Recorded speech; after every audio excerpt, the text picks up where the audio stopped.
Magandang morning mga kaibigan, no? It's Saturday morning, maaga tayo nagbukas kasi meron nag-message na isang principal. Dala-dala daw niya yung mga ipapa-repair nilang laptop at printers mula Apari, Cagayan mga kaibigan. So 1 hour travel ang Apari mula dito hanggang doon. Kaya thankful na naman tayo mga kaibigan. So hintayin lang natin si ma'am, nadalhin niya yung mga units na ipapa-repair nila. Yun. So kakauwi lang ni ma'am, principal's office. Yan. Tapos ito naman, laptop nila mabagal daw, super bagal. Dalawang units lang so far yung dinala niya dito ni ma'am, no? At let's do this mga kaibigan. Okay, so umpisahan natin dito sa laptop mga kaibigan. Total ang problem nito is mabagal daw. So sasalpakan natin ng 512 GB NGFF Intel SSD. So ito mga kaibigan ay Travelmate P249 series. Supported naman niya ang NGFF at NVMe. Baklasin muna natin, unplug din natin yung battery for safety purposes syempre. Okay? So baklas.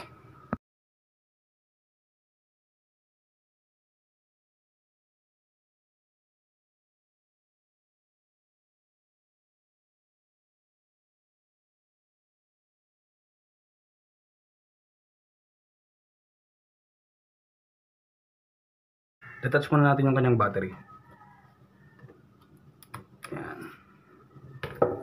Then, syempre, malasakit sa kapwa. Linisan din natin. Oops, may stains na rin dyan mga kaibigan, no?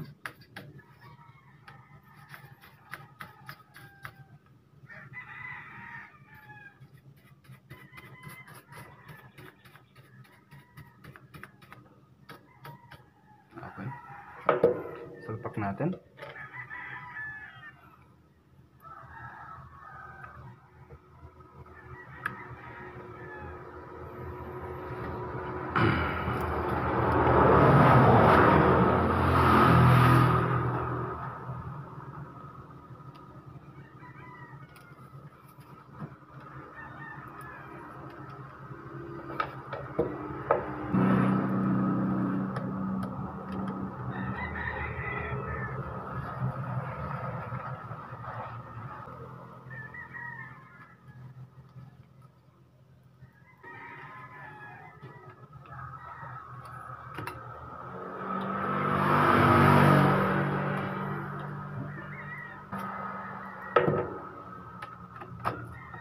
Okay.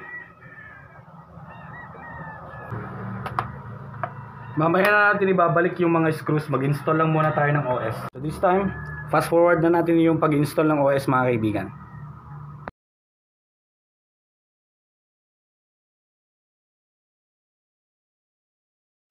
So tapos na, pinas forward na lang natin yung pag-reinstall ng OS mga kaibigan. Nonetheless, okay na tong laptop nila ma'am, hindi na mabagal. Mabilis na ang startup. At mabilis na rin syempre ang pag-open ng mga softwares and programs. Hindi katulad kanina na naka hard drive lang talaga siya. So itong hard drive nila man, para hindi masayang, lagyan natin ng enclosure. And testing. Yan, more on pang office naman pang ADAS tong laptop nila ma'am. So nonetheless, okay na to. Next, proceed tayo sa printer mga kaibigan. Next on the line tayo mga kaibigan, Epson L3210 colored.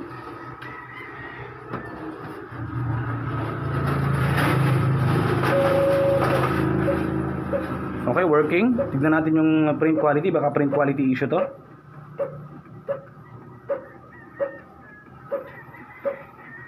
So far so good yung printing.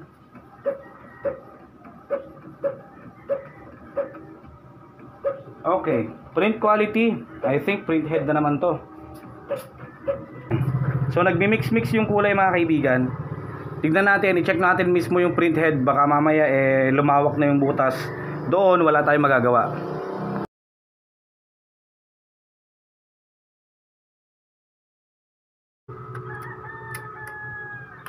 Plastic lock. Oops.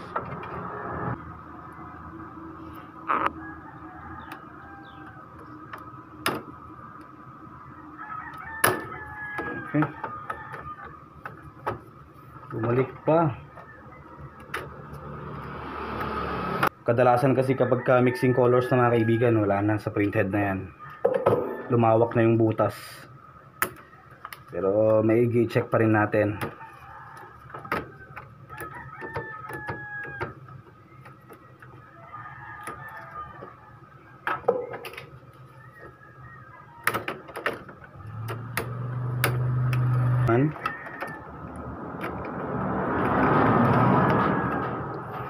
Direct na tayo agad sa printhead kasi meron namang laman to. Ito yung unang ipapump out natin sana.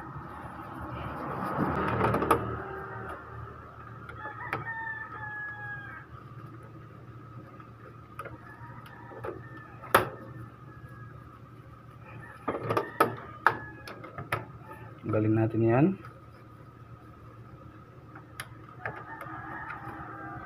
Angat. Ayun.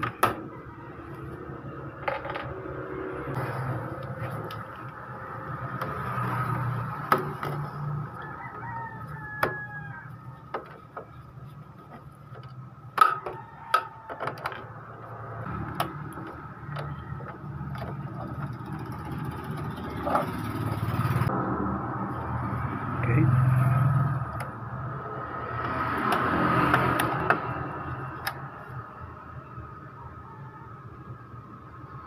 Check natin tong printhead niya mga kaibigan.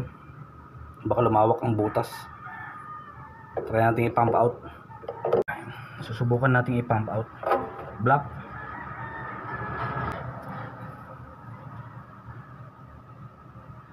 Yun.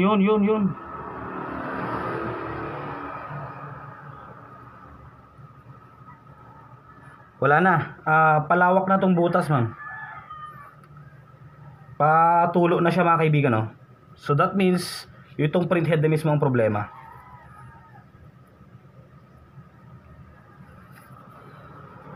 So dito sa printer, ma'am, Epson L3210, ang problem na is yung pinakabalitok na pyesa, mother, printhead. Hanga pa spray type etan instead pa patulo isunan. That means nagbi-mix-mix na yung mga colors. Replacement na ang kailangan dito kung sakali. So hanggang doon lang. Replacement na yung gagawin natin dito. Ay nako, ganun talaga sa repair mga kaibigan. Minsan bumibigay talaga ang mga units. Okay.